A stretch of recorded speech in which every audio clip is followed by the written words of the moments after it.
The following is a Tony Lasano podcast, an Opie show on the Radio Misfits Podcast Network. This is Free Kicks. So, Adam, I'd like to play a little clip of play-by-play to kick off the show. This is one that you're probably not going to want to hear, but we're gonna play it anyway. Here we go. To West Ham earlier today. On by Sesko, it's Brian Mbeumo. Sanchez has committed, and the referee has a big call to make.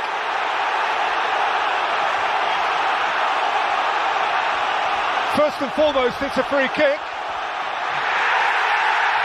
And in addition, it is a red card for the Chelsea goalkeeper 4 minutes in. Great. I'm sorry. I'm laughing with you. Yeah, of course you are. Of course you are. It's a rough day. Rough day. Okay. Well, anyway, it is time for Free Kicks. And now, Free Kicks. Free Kicks with Illinois Youth Soccer Association's Director of Coaching, Adam Howarth, and Rick Kemper. I'm sorry to laugh. I just, I was watching that with my son, who is a Chelsea fanatic like you, and there may have been one or two obscenities hurled in the air that are not normally heard in this house. Yeah. Okay. And then, just a few minutes later, maybe like 20 minutes, 30 minutes. No, it was more like 40 minutes later when Casemiro also got a red card right before halftime.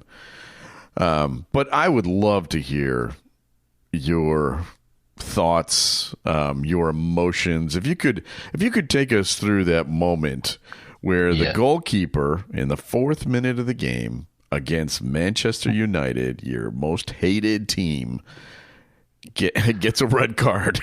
Well, in full transparency, I did not actually watch the game live. So that was the thing. But because I was actually prepping for a course, was teaching. I still have to work. Whatever. I still got to do it. So I was teaching a course. But ironically, there was a Man United fan in the class, and we was actually heading to the class, and he had it on. And that's when we started talking, and obviously the kid's going to fail the course. But the thing is, again, first of all, how much rain? I mean, that looked horrendous. Yeah, the torrential rain. That's true. I mean, they should have just cancelled the game and replayed it. That's what I say. But, they would have in this country. They would have. Exactly. It was like, that's a lot of rain. Well, at least people can now see that you can play soccer/football in the rain. So that's the good thing. So true. and it still didn't have an effect on the game. But again, arguably, decisions, all these things happen. I get it. Balls played over the top, but I'm gonna put it from a Chelsea standpoint, where I was concerned, and this is, again, I think I could say this for the whole weekend. The two things that I saw over the weekend: one, a lot of bad coaching. Yeah. And two, a lot of breakaways. Those were the two things. So maybe they kind of revolve into both, because maybe the coaching's not good enough because of the transitions that are happening all the time. I mean, the amount of times the ball's played in over the top, it was like going back into the 1990s with flick-ons and everything else. Yeah, true. And then decisions. You got to wonder decisions. Again, my biggest concern was, okay, we got the player sent off, so we have to take a player off. Why did he take Neto off? Why did he take Stevio off, who are probably arguably our two most talented attacking players? Would it have been easy to take somebody else off? Maybe a striker, potentially. Who knows? But certainly he took Neto Cole could play. Palmer off, too. And Cole Palmer came off. Now, that was an injury. Oh, so that was an Okay. injury, yeah. So he was injured, so he's doubtful this week. But again, he was doubtful before, and if he was struggling at that point, well, maybe take him off. That's your one guy, right? And that's the thing. I can kind of get that, but my concern was, why take Neto off? Because he was by far the most versatile player of all of them. And if you watched him play, he doesn't stop running. It's not like he's not going to defend because he defends all the time. Yeah, that's my favorite thing about him, actually, as a winger. There are very few wingers that come back as much as Neto does. Yeah, but again, it's decisions. And then also going back into this big picture, Garnacho. Chelsea's got Garnacho. If there's a time to play him, if he's going to be motivated to score a goal, it would be against the team that he just left. You would think. You would think. I was shocked that he did not come in. They didn't even play. I know. I was shocked. He was there. Kept showing him on the bench. Yeah. So, maybe I'm being a bit harsh on the bad coaching. Again, we're talking about professional coaches who are obviously tremendously fantastic and do a super job. But I think it's more, I'm concerned about decisions. And we can talk about other things, other games as well, because I was concerned with some of the decisions that were made. So ultimately it's there. But again, I'm more concerned for Manchester United because they struggled to beat a 10-man team for the most part. But then they also were a 10-man team in the second half. Let's be honest. True, that's true. But again, remember we've got all our good players, all of our attackers. We couldn't create anything because that's why Chalobah scored off a cross. Yeah. So we didn't have any attacking players. So that was I guess the biggest concern, and that's why I'm like Garnacho, he can go in at least do something. No. So lots of weird decisions is what I would take that way, and again the breakaways too. So frustrating, very frustrating day. So, well, yes. In case you didn't watch it, the final score was 2-1, and Manchester United won that game. So also saved the coach's job for another week. Yeah. I mean, again, you got to wonder. Again, they're playing this formation, and are they really making the movement forward that they should be? I just don't know if Maguire knows what he's doing. If a lot of the players are fully in sync with what's happening, is it 3 at the back? Is it 4 at the back? It's 5 at the back. There's a lot of issues, a lot of question marks concerning what's happening within the game. So I think that's the biggest concern, I would say, for Man United going forward. They're unsure what they're doing and how they're going to do it. And that's not a good sign moving forward. That's true, but they did win. Let's talk about the big match of the weekend. The other big match of the weekend, Arsenal versus Manchester City. I think you may have some coaching critiques in this game too. Well, again, it makes you wonder a decision. Arsenal arguably have the best squad alongside Liverpool in the league. Yeah. And one of those players they've just signed for over 60, 70 million pounds. Yep. And set up the goal at the end. But decided, again, a decision to not start him in the game. Why is Eze not playing? I don't get that either. I mean, he didn't play the whole first half. Yeah. Came in the second half, obviously created the goal. He's created a goal last week as well. So I don't understand. Again, I think it's a mentality of you got to go in there. Let's just take it to them. Because Arsenal obviously penned them back. There's no question. Man City were on the back foot. But arguably, my goodness, let's just go at them. There's your opportunity. Make a statement. And I just don't know if that happened. I kind of agree with you on that. I also I'm a little critical of Pep in this game as well. Mm-hmm. Man City scores early, like very early, and then park the bus for 80 minutes. Mm-hmm. Arsenal's just too good to do that against. And it's not like Man City doesn't have a powerful scoring opportunities. You know what I mean? They've got a great offense, but they took all their offense out and they put all the defense in. And then when Arsenal comes back and ties it, now you've got nobody in there to go score. Yeah, exactly. Yeah, they were taking players out to put defenders in. Ake came in. Nunes came in. John Stones came in. All defensive-minded players. Right. And obviously it didn't work. So... No. At least Arsenal saw it and they changed the changed it to be more attacking. But my goodness, I think they would have won that game if they would have started with the way they finished. Well, I honestly think they were the better team on the field that day by far. But again, now they were also against Liverpool. I can say this as a Liverpool supporter, and yet they lost both. Well, they lost to Liverpool, and they only managed to draw against Man City. It's all about belief. They've got to believe in themselves that they can do it, and I think they're still not quite there yet. And unfortunately, as we keep on seeing, Liverpool keep winning, and so they've got more points to catch up on. Yeah, the main beneficiary of this draw is Liverpool. 5 wins now in 5 games. I think their goal differential is +6. So, I mean, they're barely winning these games. Yeah, exactly. But they're they're 5 winning points them. clear, though. Yeah, they're 5 points clear already. And we're 5 games in. So that tells you everything you need to know. All right, so last week we talked about this big scoring drought that Leeds and Aston Villa were undergoing. And boy, they each scored. So let's give them some credit. And actually, Leeds scored 3 against Wolverhampton. Yeah, exactly. Yeah, that was great. I'm glad that they were able to get those, and there were some good ones. If you remember, there was a player that we talked about in our preview, Stuck. Who was the German player? Did I say it correctly in my German accent? It's good enough. Yeah, good enough. Yeah. Scored a tremendous goal off a free kick, curled it into the right-hand side. So that was a really nice goal. He's a scary-looking dude, isn't he? Yeah, he is. He is. But it was a great performance by them. I mean, that was fantastic, especially away from home. And Calvert-Lewin came through, scored a goal as well. And then they kind of notched it up. And this was after Wolves went up 1-0 as well. Yeah, but boy, if you're the Wolves right now.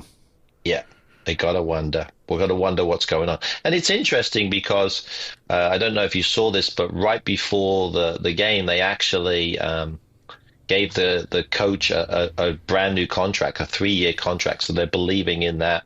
Plus Strand Larsen, who was an unused substitute, I think he's still coming back from an injury. They signed him to a 4 or 5 year contract as well. So he's obviously going to be a big player for them. He came in, actually he did come in the second half, apologize, but they're trying to say that we're going to go with this group. They feel good about it, but well, they'll be playing well next year in the championship too. I mean, that'll give them a leg up on everyone else in that league. Yeah, maybe they got some work to do. So sure. The other team, Aston Villa, they had not scored a goal all year. They had scored 0 goals. They now have scored 1. Good for them. Yes.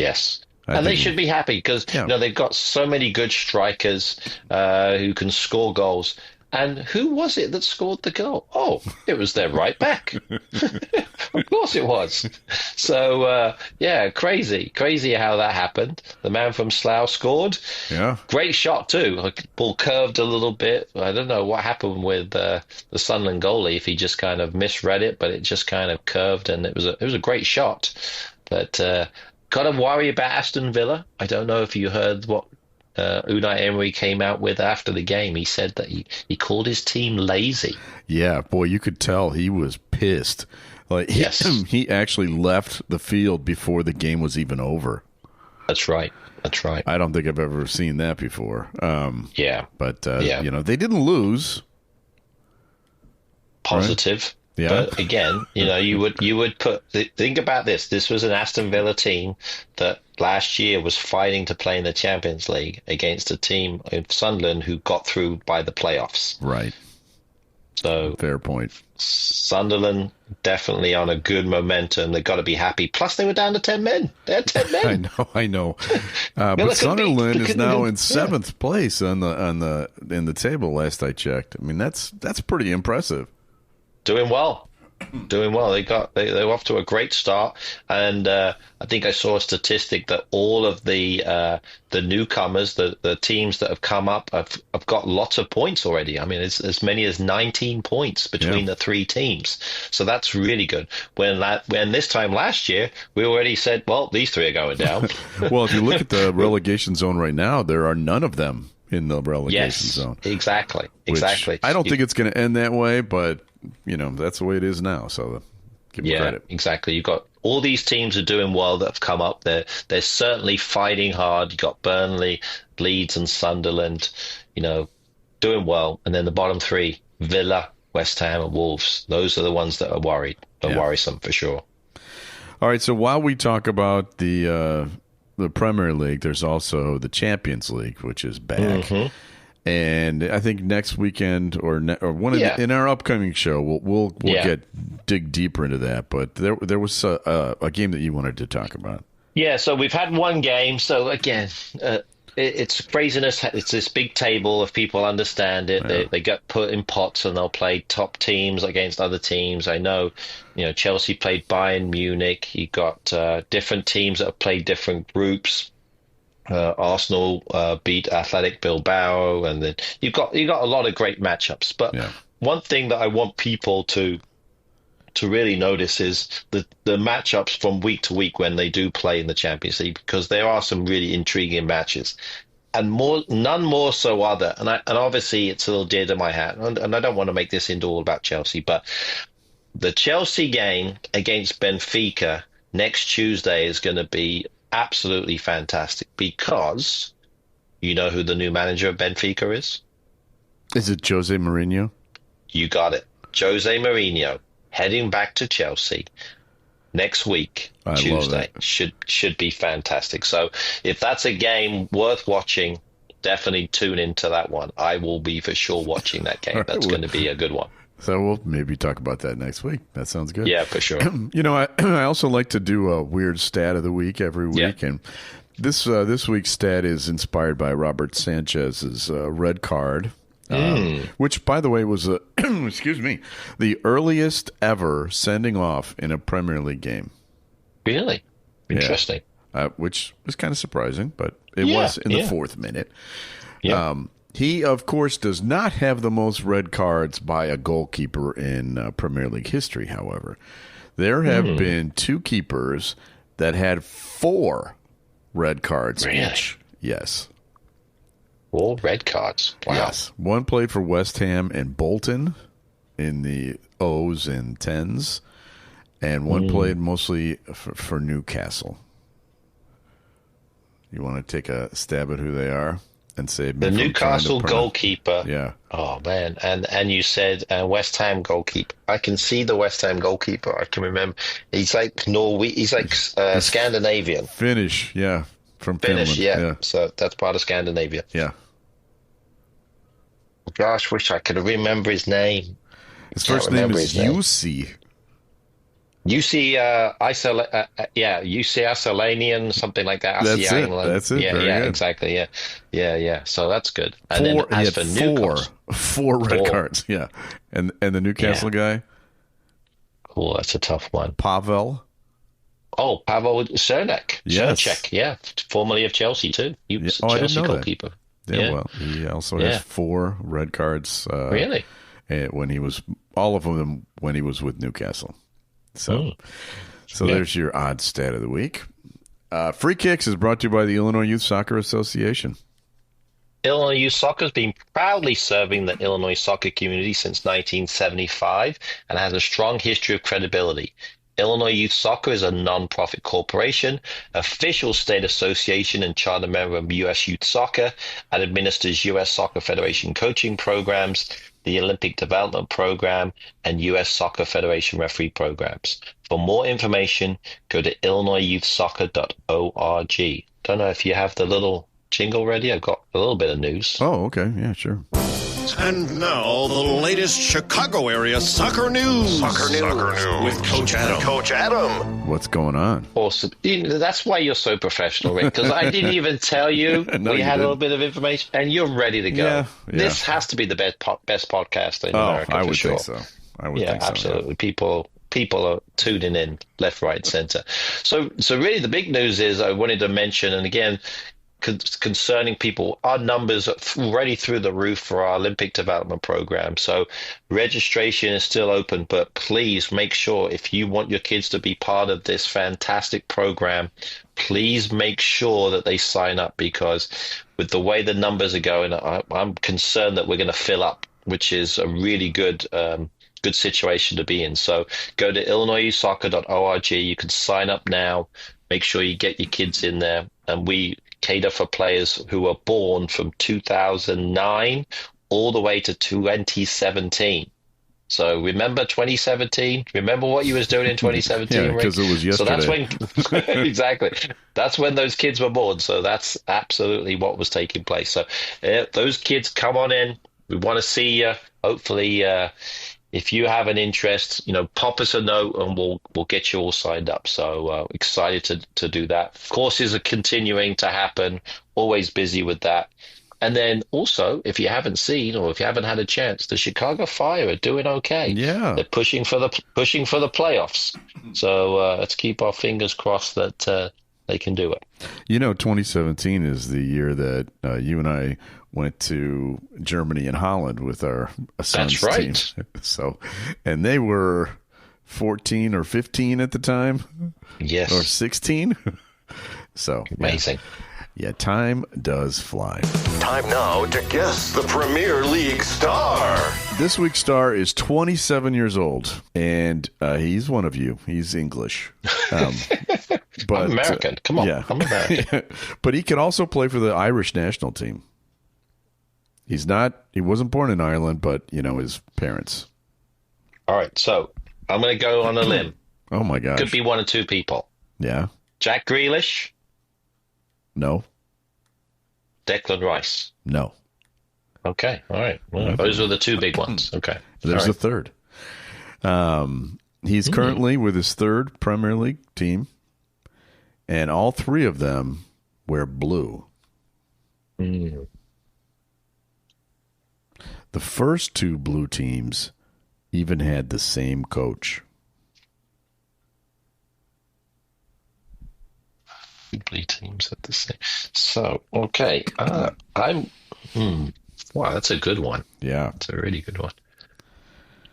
So this is your wheelhouse, the blue teams. Yeah, I love my blue teams. He's a central midfielder. Mm-hmm. He wears number 22.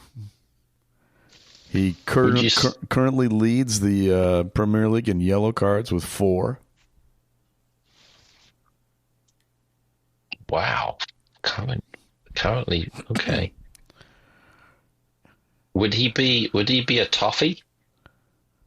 Yes, he would be. Okay. All right. And he formerly played for Chelsea? Yes. I didn't realize he was such a fouler. It's interesting. Yeah. All that yellow cards. So, and of course, I should know this because my first insight should always be the double names, because you love those double names. I do. So it has to be Kiernan Dewsbury Hall. It's Dewsbury Hall, yes. Yes. My current favorite name in the league. Kiernan Dewsbury Hall, which if that just doesn't scream English to you, I don't know what does. Yeah, so interesting. So he's just looking up. I don't know too much about Kiernan Dewsbury Hall, I'll be honest with you. Well, so he came up with Leicester. And then when Leicester's coach went to Chelsea, their manager, he brought him along with him. So that's why he played for the same coach twice. Yeah, and absolutely. That's this season he signed with Everton. Yeah, exactly. Yeah. But yeah, that's good. Yeah, and he signed for a good amount of money too. I mean, it was like they spent a good chunk of cash on him, so they see him as the number 10. Their attacking centre mid. Yep. And now they've got Jack Grealish playing with them too. Everton looks good, by the way. They do. I thought against Liverpool, they were better than them in the second half. They were. I mean, I fell asleep, but I'm told. Yeah, it was a tough one. That's true. It was a 6:30. I made it through the first 2 Liverpool goals, and then I zonked. But I heard Everton looked pretty good in the second half. Yeah, they did. So I'm excited for Everton in the future. Beautiful stadium that they play in. So we'll see how they do. Me too. Now time for Adam's Weekend Soccer TV Tip. Okay, got my pencil out. Let's go. All right, yeah, some good ones again, and I think this might be the big one to watch. I've got 2 games, Saturday, Sunday, but the one on Saturday, you know why I think this would be a big one? Because I think this may lead to the team who are currently unbeaten losing. Oh. Prediction. Crystal Palace at home. Yeah. Because they'll be glad all over. Yes. That's not Crystal Palace, is it? They do something here. Yeah, they're Crystal glad all Palace, over. Yep. Against Liverpool. And remember, last 2 times Crystal Palace have played Liverpool, they've beaten them. I know. And they always have a hard time with Crystal Palace for some reason. Exactly. It's at home, Crystal Palace, tight field, great crowd, great atmosphere. That's going to be perfect time for you. 9 o'clock, you can just get up, get your coffee, watch the game. Not a problem. I do like one. our chances a little better with Eze not on the team. Yeah, it's true. Yeah, he was a difference maker for sure. But you could be right. You could be right. Yeah.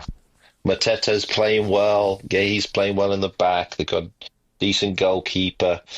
I think that Henderson there'll be a solid game. And defensively, Crystal Palace is really good. That's why I think they'll have a hard time, and they seem to find a way to score on those counterattacks. So which will be good.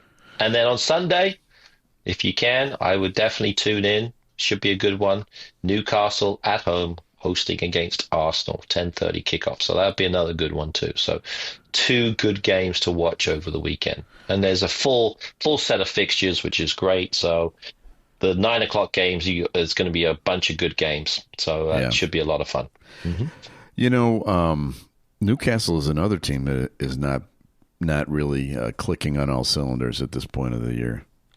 Yeah, I think the transition with all the new players. Yeah. Obviously, losing Isaac was a big one, so that was just a big calamity. But yeah, you're right. They've only won 1 game so far, so they got some work to do. They do. All right. Free Kicks is brought to you by the Green White Soccer Club.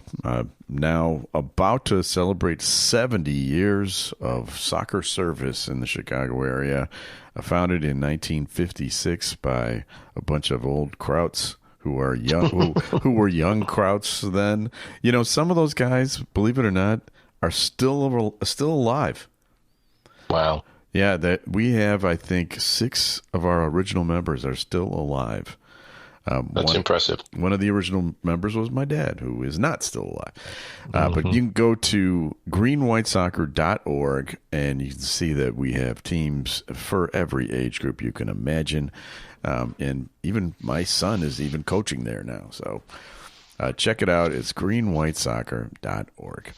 All right, we have people to thank. We need to thank our executive producer, Tony Lasana, with Opie Shows. Thanks, Tony. Also, Ed Silla, the Radio Misfits Podcast Network. Great Talk Radio isn't dead. It just moved to a better place. RadioMisfits.com. Are we back again next week, Adam? Yes, we are. All right. I know you're doing a lot of traveling, but we will be back again next week with a brand new episode of Free Kicks.